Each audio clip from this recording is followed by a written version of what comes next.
il y avait deux choses à essayer là-dessus. Étape 1, c'était le rush et sortir du scrum. Sauf que dans la sortie du scrum, ce qu'on vous a pas dit, c'est placer votre scrum là où il est intelligent. On a vu, moi je l'ai vu dans ma ligne, je ne sais plus qui était, mais c'est au moment où il a lancé, l'autre avait mis son scrum de ce côté-là, et en fait derrière son bouclier, donc au moment où il a lancé, il a chopé, puis il s'est pris une épée dans la gueule.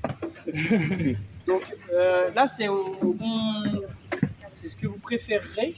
Moi j'ai tendance à le mettre là, parce que quand je lance, ça fait un mouvement naturel pour aller le sortir. On en voit beaucoup devant, comme ça.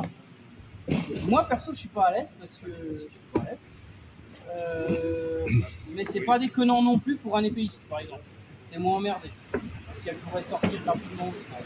Là, c'est au bon vouloir de chacun, et l'objectif c'était aussi sur les premiers lancers de vous mettre dans la merde. On vous a pas dit comment on devait mettre le scrum, et il est jamais bien sorti les premiers temps, sauf pour les vieux de la vieille. Vrai ou pas vrai?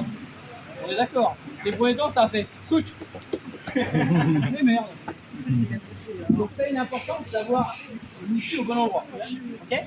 Il y a une préférence derrière pour pouvoir ensuite le poignarder.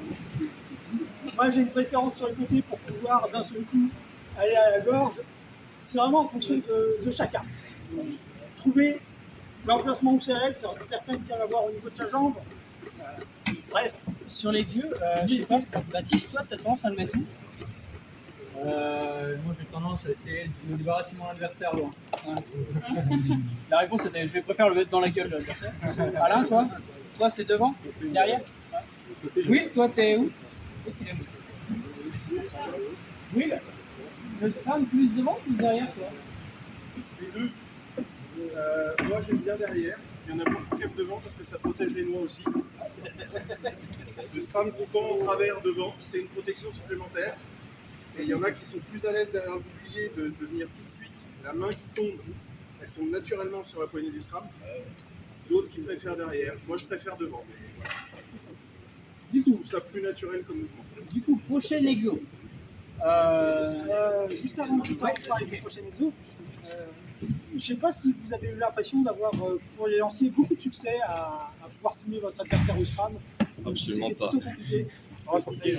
Ouais, parce que dans cet exercice, il y a un biais.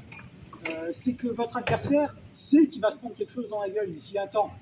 Il sait qu'à partir du moment où ça s'envole, ben, vous avez quasiment plus d'armes et il n'y a plus qu'à vous attendre en pointe.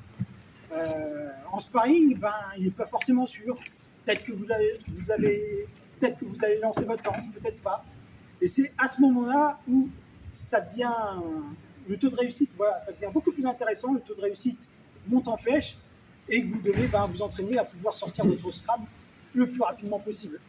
Une des questions bêtes aussi, les lanciers, en règle générale, vous avez tué votre adversaire le plus souvent sur un lancer de lance ou sur un coup de scrum qui suivait? C'est marrant ça quand même, non? Alors, le fait qu'ils s'y attendent, ça joue quoi. Il n'y a pas à tortiller. Mais le scrum, c'est dès qu'il est sorti en général, c'est terminé. Ah, puis, mais là, on lance la lance dans un exercice aussi. Là, on lance la lance dans un exercice. Voilà. Et ils sont prêts, et on est en ligne, et on attend l'ordre, de lancer, ça va arriver. Je vous inviterai en sparring de jouer autrement, mais en faisant bien gaffe au moment où vous lancez, que vous soyez dans une zone de tir où il n'y a rien derrière. Okay, comme que, de toute façon, un des premiers trucs à faire, c'est quand on fait du sparring, nous on a tendance à dire qu'il faut scanner. C'est-à-dire pas être juste en tunnel sur votre adversaire, c'est quand vous vous bagarrez, il faut toujours avoir la tête qui se promène. Parce que votre vision va se refermer et être en vision tunnel, et vous voyez plus rien n'existe autour. Donc quand on a des armes de jet, il faut toujours ouvrir en grand. Le bouclier, ça sert en arme de jet, mais perso, je le lance pas parce qu'après je suis tout nu. Avec la lance, non? C'est pas sûrement oui, mais t'as pas envie de le prendre dans la gueule. Du coup, Je prends un